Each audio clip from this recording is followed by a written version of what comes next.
कि एक महान पतिव्रता है, उसका नाम है वृंदा।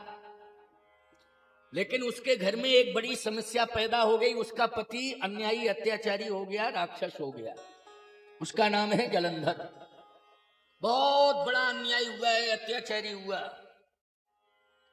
देवता भागते थे, 33 कोट देवता जिनमें बड़ी ताकत है। देवताओं में इतनी बड़ी ताकत है प्यारे, इन विद्वानों से पूछो कि मंत्रों में कितनी बड़ी ताकत है। देवताओं को धरती पर उतार देते हैं। ये कितना सुंदर दिव्य रामार्चन चल रहा है, ये पीठें बनी हुई हैं। कहने का तात्पर्य मेरा ये है कि ये जो आनंद प्राप्त हो रहा है आप जैसे भक्तों के द्वारा, तो भक्तों का विश्वास ना उठ जावे कहीं भगवान से। इसलिए भगवान कहते हैं कि मैं आ रहा हूं, मुझे परेशानी उठानी पड़ेगी, लेकिन मैं परेशानी उठाऊंगा, लेकिन आऊंगा। लेकिन कहने का तात्पर्य मेरा ये है कि परेशानी मनुष्यों ने ही पैदा की है। बोलो की है कि नहीं? और भगवान ने कष्ट उठाया है तो तुम लोगों के कारण उठाया है। इसलिए प्रयास किया जाए कि भगवान को कष्ट ना हो और हम भगवान का कार्य करें। तो इसके लिए एक ही साधन है, वो है श्री राम कथा, श्रीमद् भागवत की कथा, पुराणों की कथा। यही कथाएं माध्यम है कि हम राक्षसत्व से बच सकते हैं। हम राक्षसत्व से बच सकते हैं। हमारे अंदर मानवता आ सकती है, दानवता हमसे कोसों दूर चली जाएगी। हमारे अंदर क्या आएगी? मानवता। ये मानवता का पाठ पढ़ाया जा रहा है। एक बात आपको बतावें, जितना राम जी को कष्ट उठाना पड़ा उतना परशुराम जी को कष्ट नहीं उठाना पड़ा। बोलो भाई क्यों? जबकि राम जी के पहले परशुराम जी का होता, लेकिन इतना कष्ट नहीं उठाना पड़ा जितना राम जी को कष्ट उठाना पड़ा। आपको एक बात बताएं, रामा अवतार के बाद जो है कृष्ण अवतार हुआ, तो कृष्ण अवतार में भी भगवान कृष्ण को ज्यादा ना रहना पड़ा, ना ज्यादा कष्ट उठाना पड़ा। जल्दी जल्दी लीलाएं पूरी कर दी कि नहीं? इतना कष्ट नहीं उठाना पड़ा। नृसिंह भगवान, उनको भी कोई कष्ट नहीं उठाना पड़ा। वामन भगवान, कोई कष्ट नहीं उठाना पड़ा। आदि आदि बहुत अवतार हैं, लेकिन सबसे ज्यादा अवतारवाद में यदि कष्ट उठाने वाला अवतार हुआ है तो किसका हुआ है? प्रभु राम का हुआ है। बोलो हुआ है कि नहीं हुआ है? ये विचारणीय बात है, महत्वपूर्ण बात है। मैंने चिंतन किया है, एक एक बात पर चिंतन किया कि सबसे ज्यादा कष्ट भगवान दास जी क्या है? सबसे ज्यादा कष्ट जो है किसको? रामनिवास। नाम तो सबके थोड़े थोड़े आते, रामवीर बैठा हुआ है नहीं? परंतु नाम तो सबके आते हैं, बहुत लोगों के, परंतु इतने सारे लोग बैठे हैं कि सबके नाम हम जानते भी नहीं हैं। लेकिन दृष्टिपात कर देते हैं तो ये समझ लेना चाहिए कि महाराज ने हमें देख लिया है, तो महाराज हमको पहचान गए। भाई इतने में संतोष कर लो, क्या दिक्कत की बात है ना? क्योंकि हम सब पर दृष्टि डालते हैं, सब पर मेरी दृष्टि। हमको आप जैसे भक्त पसंद है। लेकिन मैं राम का चरित्र सुना रहा हूं, प्रभु राम का चरित्र सुना रहा हूं, बता ये रहा हूं कि आज राम जी आ रहे हैं। लेकिन सबसे ज्यादा कष्ट उठाने वाला यदि कोई अवतार है तो वो रामा अवतार है। प्रभु राम ने कष्ट उठाया, इसलिए हम सबकी हर श्वास पर राम का नाम है। जब कोई कष्ट होता है तो कहते राम। क्यों भाई? क्योंकि कृष्ण कहने में तो जीव नहीं पलटती है नहीं? क्यों भाई? जब हम बिल्कुल फुर्सत में होते हैं, एकदम मस्ती में, तब कृष्ण, और कष्ट में होते हैं तो राम राम। क्यों भाई? राम है तो वही राम कृष्ण है, कृष्ण ही राम है, कोई अंतर नहीं है। लेकिन कष्ट उठाने वाला यदि कोई अवतार है तो वो प्रभु राम का अवतार है।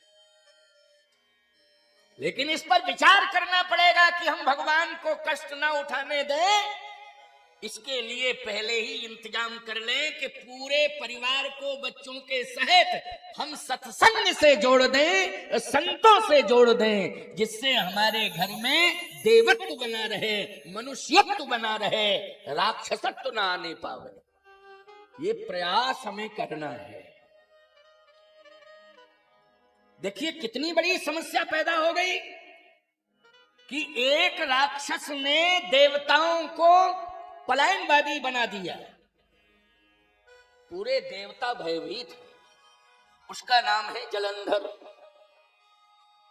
एक कलप सुर देख दुखारे, एक कलप सुर देख दुखारे, एक कलप सुर देख दुखारे, एक कलप सुर देख दुखारे, समर जलंधर संसव हारे, समर जलंधर सन सब हारे, समर जलंधर संसव हारे, समर जलंधर सन सब हारे, एक कल्प सुर देख दुखारे, एक कलप सुर देख दुखारे, समर जलंधर संसव हारे, समर जलंधर संसव हारे। सब हारे, देवता हार गए।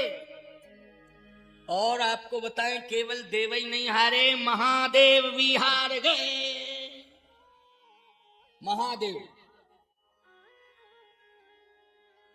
परम सती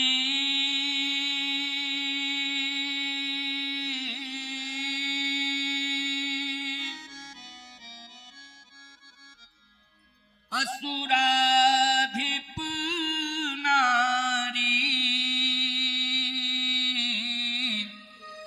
उतहि बलताहिन जिते पुरारी। देव हारे, महादेव हारे, एक राक्षस के कारण।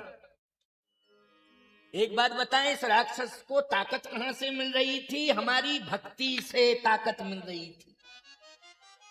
बोलो कहां से? घर से ही ताकत मिल रही थी। और घर में कौन सी ताकत थी? संपत्ति की ताकत नहीं थी, भक्ति की ताकत थी। क्योंकि उसकी पत्नी महान पतिव्रता है, भक्ति करने वाली है, सामान्य साधारण नहीं, वृंदा, और उसी की ताकत मिल रही थी। आजकल लोग संपत्ति पा करके अन्याय करते हैं, पहले के लोग भक्ति पाके अन्याय करते थे। क्यों भाई? भक्ति की ताकत पाके अन्याय करते थे। एक बात आपको बताएं, रावण ने तप पहले किया था कि लंका का राजा पहले बन गया था? जल्दी बोलो। रावण ने पहले तप किया था, बाद में राजा बना। और उसके पास लंका की ताकत के कारण अनाचार अत्याचार नहीं किया उसने, अपने तप के प्रभाव के कारण अनाचार अत्याचार किया। बोलो किया कि नहीं? इसलिए प्यारे एक बात बतावें, भक्ति का दुरुपयोग नहीं करना चाहिए। और यदि भक्ति हमारी सकारात्मकता की ओर जा रही है तो उसे ले जाने वाला कोई होना चाहिए, और वो है सत्संग। संतों का संग है जो मार्गदर्शन करता है, और भक्ति करने वाला व्यक्ति भटक नहीं पाता। इसलिए आवश्यकता है संत महात्माओं, बहुत बड़ी आवश्यकता है। सत्संग की भी बहुत आवश्यकता है, और ऐसे संतों की जरूरत है जो सत्संग से जुड़े हो। हर पार्टी का व्यक्ति बोलो सत्संग से जुड़ा रहता है कि नहीं जुड़ा रहता है? हर जाति का व्यक्ति सत्संग से जुड़ा रहता है कि नहीं जुड़ा रहता है? और जहां सत्संग होता है, एक गांव का ही व्यक्ति नहीं, शहर का नहीं, अनेक गांवों के व्यक्ति जुड़े रहते हैं। ये सत्संग की ताकत है। इसलिए सत्संग हर दल के लिए है, हर गांव के लिए है, हर परिवार के लिए है, हर व्यक्ति के लिए। इसमें किसी भी प्रकार की कोई राजनीति नहीं होना चाहिए, ना जातवाद होना चाहिए, ना क्षेत्रवाद होना चाहिए, ना वर्गवाद होना चाहिए। इसमें तो केवल संतों का आशीर्वाद होना चाहिए। हाँ, सबको आशीर्वाद मिले, सबको आशीर्वाद मिले। यह है सत्संग की महिमा, ये सत्संग की महिमा है। लेकिन भक्ति की शक्ति आज जो है जलंधर को ताकत मिल गई और उस ताकत से उसने अन्याय अत्याचार करना शुरू कर दिया। इतना बड़ा अन्यायी बन गया कि देव महादेव से परेशान। वृंदा ने विचार नहीं किया कि मैं तो भक्ति कर रही हूं, मैं चरित्रवान होकर के चरित्र के रास्ते पर चल रही हूं। सती का अर्थ क्या है? चरित्र की पराकाष्ठा। सती का अर्थ है चरित्र की पराकाष्ठा। इसके अर्थ बहुत हो जाएंगे, लेकिन इतना ही कहना पर्याप्त है। चरित्र की पराकाष्ठा सती, भक्ति की पराकाष्ठा सती, धर्मों की पराकाष्ठा, व्रतों की पराकाष्ठा सती। व्रतों की भी पराकाष्ठा, क्योंकि सबसे बड़ा व्रत तुम्हारे जीवन में है पातिव्रत धर्म। पातिव्रत और धर्म दोनों ही जुड़ गए ना। व्रत की पराकाष्ठा, धर्म की पराकाष्ठा, चरित्र की पराकाष्ठा, उसे सती कहते हैं। इसलिए एक राक्षस की पत्नी पराकाष्ठा पर पहुंची हुई है, लेकिन उसका पति अन्याय की पराकाष्ठा पर पहुंच गया है। ऐसा कोई पाप नहीं बचा जो जलंधर ने न किया हो। अनाचार अत्याचार की पराकाष्ठा पर पहुंच गया हो। भगवान ने कहा कि जो काम मुझे नहीं करना चाहिए आज मैं वो करने के लिए विवश हो रहा हूं, वृंदा तेरे कारण। बोलो, रोए हैं भगवान, याद रखना। जब वृंदा का पातिव्रत धर्म नष्ट करने के लिए आए, इसके पहले रोए हैं भगवान। बोलो, किसने कष्ट दिया है भगवान को? ईमानदारी के साथ बताओ। तुम लोगों ने ही कष्ट दिया है। बोलो, दिया है कि नहीं दिया है? इतना अच्छा काम करने के बाद भी भगवान को रोना पड़े, ये दुख की बात है। इसलिए विचार करना चाहिए कि हम ऐसा काम करें कि भगवान को कष्ट ना हो, भगवान को कष्ट ना हो। अनाचार करने में जलंधर को सुख मिल रहा है और भगवान को दुख मिल रहा है। और वृंदा मौन हो रही है, कुछ कह नहीं रही है अपने पति से, कुछ भी नहीं कह रही है, मौन है। मौन है प्यारे। उसे मौन नहीं रहना चाहिए था, उसे बोलना चाहिए था। भगवान ने कहा कुछ भी हो मुझे कष्ट तो होगा, क्योंकि जो कार्य मुझे नहीं करना चाहिए वो कार्य मुझे आज करना पड़ रहा है। अच्छा, एक बात बताओ, कोई सुअर बनना चाहता है क्या? जल्दी बोलो।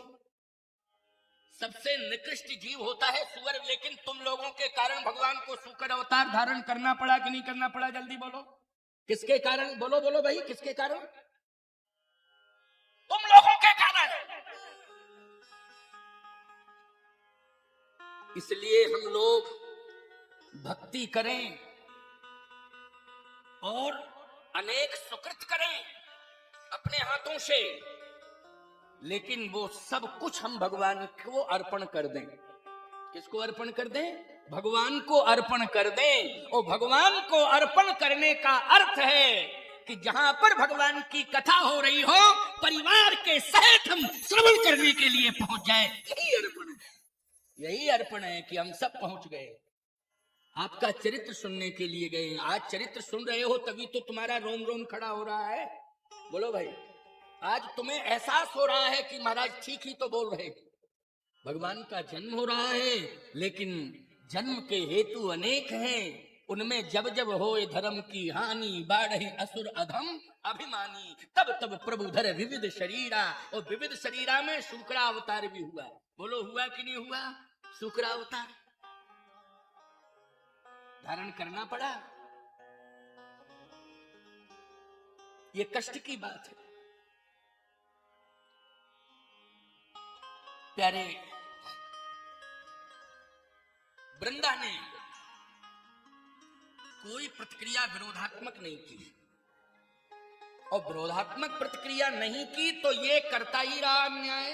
अगर रोकती तो कहीं ना कहीं प्रमाण मिल जाता, लेकिन ये तो करता रहा अन्याय, अन्याय पर अन्याय, अत्याचार अनाचार करता ही रहा। भगवान ने कहा मैं आ रहा हूं,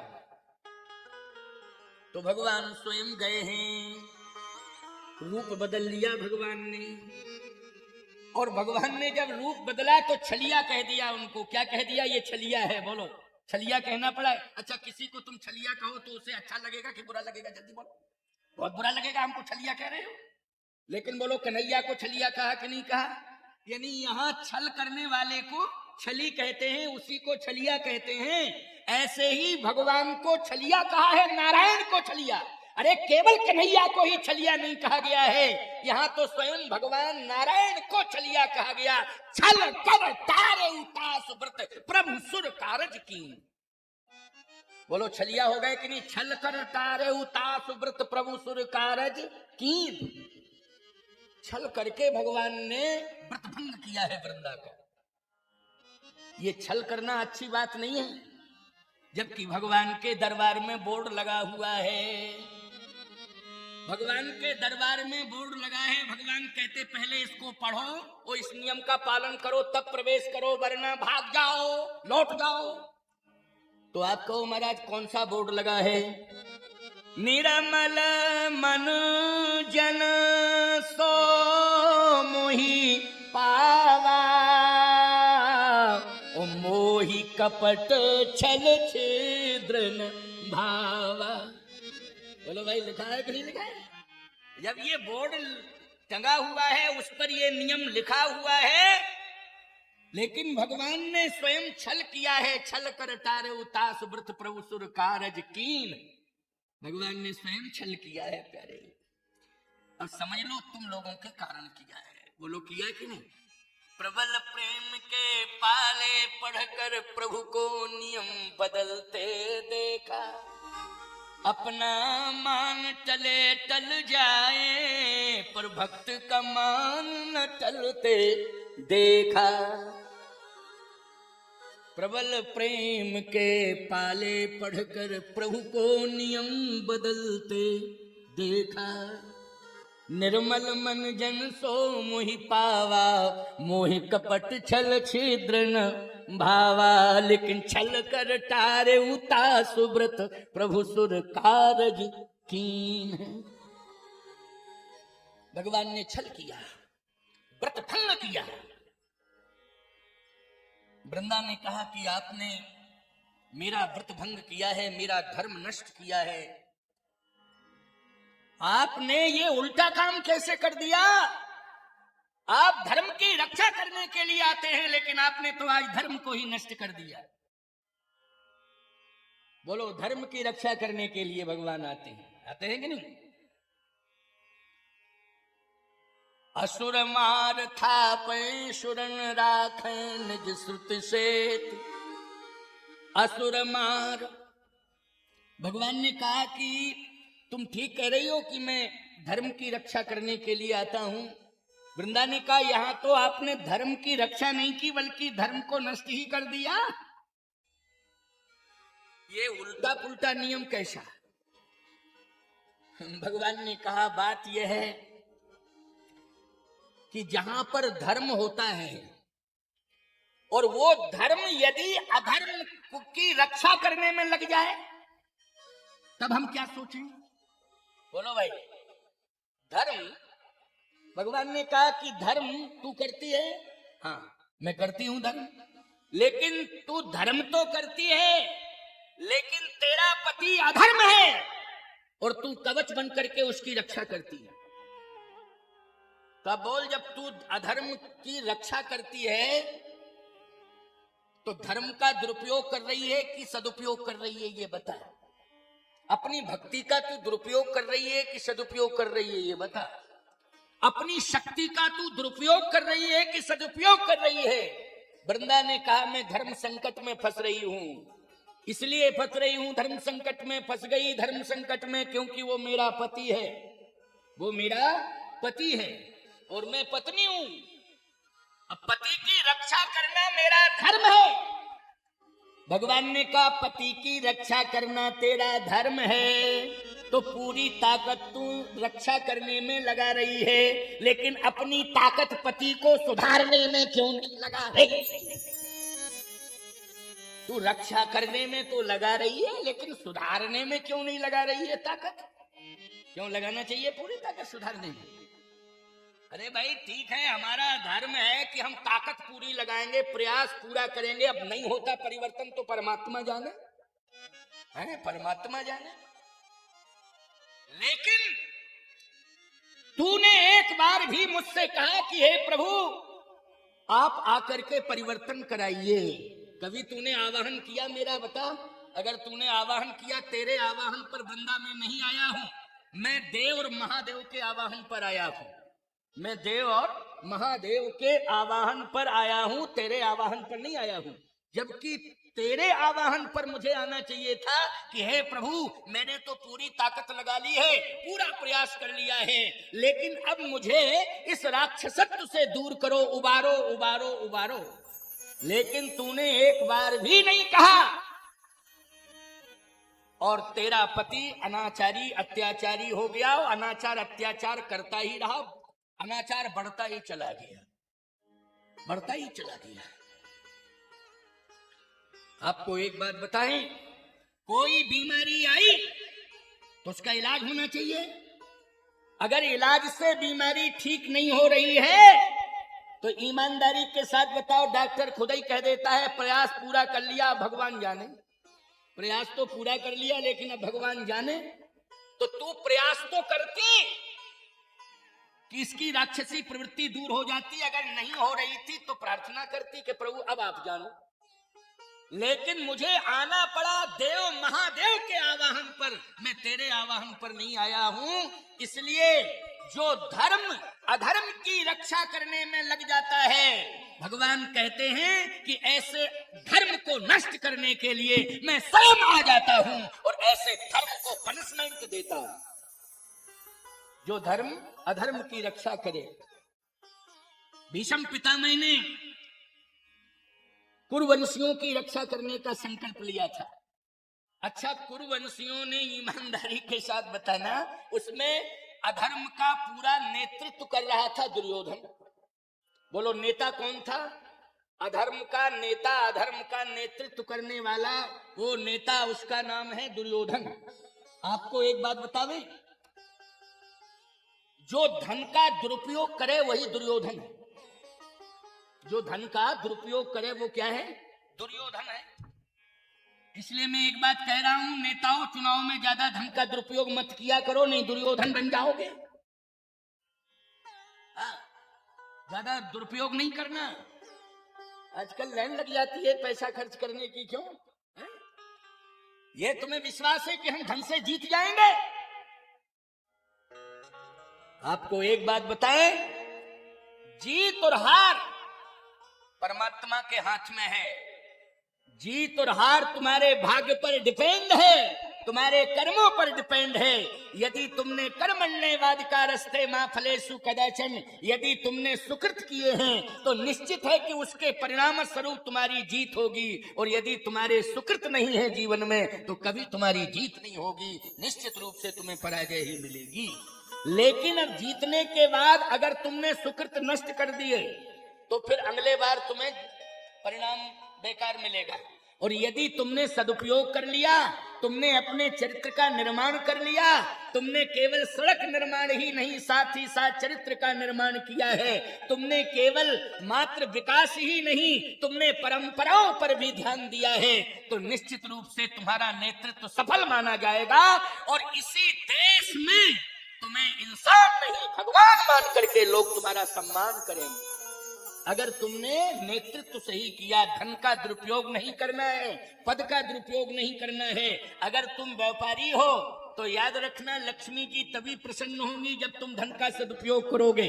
अगर धन का दुरुपयोग करने लगोगे, हम देख रहे हैं कि आजकल जो नए बच्चे हैं वो कहीं ना कहीं धन का दुरुपयोग कर रहे हैं। आज रात्रि में सड़कों पर निकल जाओ तुम तो याद रखना, तुम्हें आंख बंद करनी पड़ेगी कि रात्रि में हमारे बच्चे कहां भटक के जा रहे हैं। रात्रि में ज्यादातर दुकानें अंडे की मिलती हैं, ज्यादातर दुकानें खान पान दूषित दुकानें मिलती हैं। बोलो भाई, और रात्रि में हमारे बच्चे भटक रहे हैं, दूषित भोजन कर रहे हैं, क्योंकि परिवार को धोखा दे रहे हैं, धन का दुरुपयोग कर रहे हैं। नहीं नहीं नहीं, रात्रि सोने के लिए बनाई है और रात्रि घर के लिए बनाई है, घर में रहने के लिए बनाई है, सोने के लिए बनाई है। और सोने के पहले माता पिता की सेवा करके सोने के लिए रात्रि बनाई गई है। अगर ये संस्कार तुम्हारे जीवन में आ जाएगा तो याद रखना, सम्मान भी तुम्हें मिलेगा और धन भी तुम्हें मिलेगा और भगवान भी तुम्हें मिलेगा। रात्रि सड़कों पर भटकने के लिए नहीं है, रात्रि घर में विश्राम, समय से विश्राम करने के लिए। कोई परिस्थिति आ गई है, शादी विवाह है, कोई कार्यक्रम है, अलग बात, लेकिन हर समय शादी। अच्छा एक बात बताओ, पितृपक्ष में तो शादियां नहीं होती हैं हिंदुओं की, बताओ। खर मास में शादियां नहीं होती हैं? होती हैं क्या? नहीं होती ना। अच्छा श्रावण में शादियां होती हिंदुओं के, भादों में शादियां होती हिंदुओं के, जल्दी बोलो। लेकिन आप ऐसा कोई महीना नहीं मिलेगा कि रात्रि में 12 बजे तक भाग दौड़ न मची हो, कोई महीना ऐसा नहीं है। आजकल तो बरसात में भी वाटर प्रूफ ड्रेस, क्यों भाई? हाँ क्या बात है, सारा सिस्टम हो गया है। ब्लड प्रूफ, वाटर प्रूफ, पता नहीं कितने प्रूफ। अब क्या प्रूफ है? हमारे पास तो कोई प्रूफ नहीं है। लेकिन आज व्यक्ति की रात्रि सड़कों पर देखी जा रही है, दौड़ते हुए भागते हुए जिंदगी देखी जा रही है।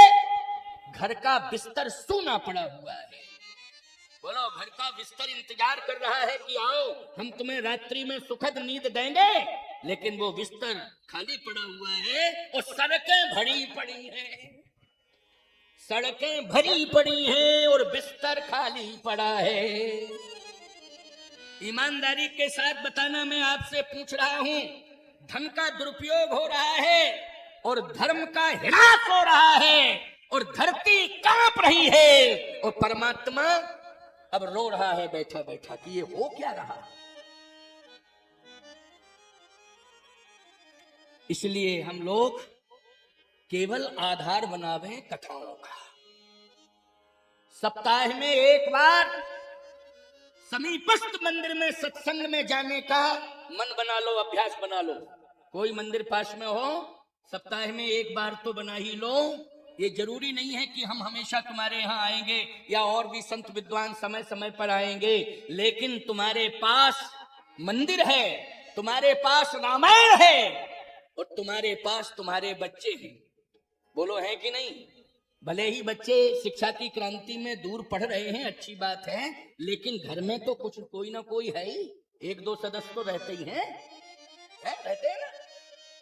जाओ मंदिर में सत्संग के लिए, एक हफ्ते में एक बार सत्संग ऐसा हो कि जिसमें पूरे मोहल्ले के लोग इकट्ठे हो जावें। गांव में हो तो गांव में इकट्ठे हो जाओ। ये मत सोचो कि हम जा रहे हैं, बगल वाला नहीं जा रहा है, आज नहीं जाएगा कल जाएगा, कल नहीं जाएगा बगल वाला, परसों जाएगा, परसों नहीं जाएगा तो बरसों में जाएगा।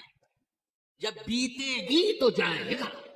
बोलो भाई, बीतेगी तो जाएगा, लेकिन जाएगा जाएगा जाएगा जाएगा। इसलिए मैं कह रहा हूं कि आप लोग इस घोर कलिकाल में यदि देवत्व को लाना चाहते हो, मनुष्यत्व को लाना चाहते हो, संस्कारों को लाना चाहते हो, तो इसके लिए आपको केवल केवल सिर्फ संत और सत्संग और ग्रंथ, यही माध्यम है और कोई माध्यम नहीं। भगवान ने कहा कि तेरे पति ने अनाचार अत्याचार किया, इसलिए मैंने तेरे धर्म को नष्ट किया। और ये धर्म दीवार बन जाता था, आगे आ जाता था ये धर्म, तेरा पातिव्रत धर्म। तो वृंदा ने कहा कि प्रभु मैं तो समझ नहीं पाई। भगवान ने कहा कि धर्म की पूंजी तो अभी तेरे पास बहुत है, इतनी पूंजी है, इतना खजाना भरा हुआ है कि तेरे पातिव्रत धर्म के खजाने से मैं भी बहुत प्रभावित हूं। तो वृंदा ने कहा कि अब वो किस काम का रहा कि जब मेरा पति दुनिया से चला गया, भले ही राक्षस था लेकिन चला गया, मैं तो जिंदा हूं। या तो आप कोई ऐसी शक्ति मुझे प्रदान कर दो कि मैं किस शक्ति के सहारे जीऊं, क्योंकि पतिव्रता तो पति के सहारे जीती है। क्यों भाई, उसकी सबसे बड़ी ताकत कौन है? पति। लेकिन पति चला जाए तो पतिव्रता नारी किसके सहारे जिएगी? भगवान ने कहा तूने मुझे श्राप दे दिया है क्रोध में, और श्राप क्या दिया था? काले पत्थर हो जाओ। तो भगवान ने कहा कि तुमने मुझे श्राप दे दिया है कि मैं काला पत्थर हो जाऊं, तो काला पत्थर मैं तुम्हारे लिए ही बनूंगा। तो वृंदा ने कहा कि पत्थर से हमारा क्या समाधान होगा? भाई पत्थर से हमारा कुछ समाधान होने वाला है क्या? आप मेरे लिए काले पत्थर बन रहे हैं तो फिर मेरे लिए क्या समाधान मिला? भगवान ने कहा वो पत्थर नहीं माना जाएगा, उसे सारी सृष्टि भगवान कहेगी। क्या कहेगी? भगवान कहेगी। तो वृंदा ने कहा कि भगवान तो कहेगी, लेकिन मुझे क्या कहेगी सारी सृष्टि? ये वही जलंधर की पत्नी वृंदा है, वही जलंधर की पत्नी, राक्षस की पत्नी वृंदा है, हमें तो दुनिया यही कहेगी। भगवान ने कहा नहीं नहीं, जैसे तेरी श्राप ने मेरा रूप बदल दिया है, वैसे ही मेरी श्राप तेरा भी रूप बदल रही है। जाओ मैं तुझे श्राप देता हूँ, तू जो है श्राप मत समझना, इसे वरदान समझना कि जाओ तू तुलसी बन जा। ये मेरे लिए, तेरे लिए मेरा ये श्राप क्या है? वरदान है, तू तुलसी बन जा। और तेरा श्राप मुझे पत्थर बना रहा है, तो मैं शालिग्राम बन रहा हूं और तू तुलसी बन रही है। मेरा विवाह तेरे साथ ही होगा, शालिग्राम का विवाह तुलसी के साथ होगा। बोलो भाई, जो बिगड़ गया था वो सब बन गया कि नहीं बन गया? सीधी सी बात यह है कि जो पुण्य का खजाना था वो काम आ गया। आ गया कि नहीं आ गया? वो व्यर्थ में गया नहीं, काम आ गया। इसलिए भगवान शालिग्राम का विवाह तुलसी के साथ हुआ। एक गई बहोर गरीब निवाजू, गई बहोर गरीब निवाजू, गई बहोर गरीब निवाजू, गई बहोर गरीब निवाजू, सरल सबल साहिब रघुराजू, सरल सबल साहिब रघुराजू, सरल सबल साहिब रघुराजू, सरल सबल साहिब रघुराजू, गरीब होर गरीब निवाजू। एक कल्प की कथा में भगवान को जो दुख हुआ कि देवता दुखी हैं, देव महादेव दोनों दुखी हैं, तो भगवान ने कहा कि अब मुझे संकल्प में लेता हूं, प्रतिज्ञा करता हूं कि मैं देव और महादेव दोनों के दुख को दूर करूंगा। भले ही इसके लिए मुझे नियम बदलना पड़े तो मैं नियम बदल के जाऊंगा।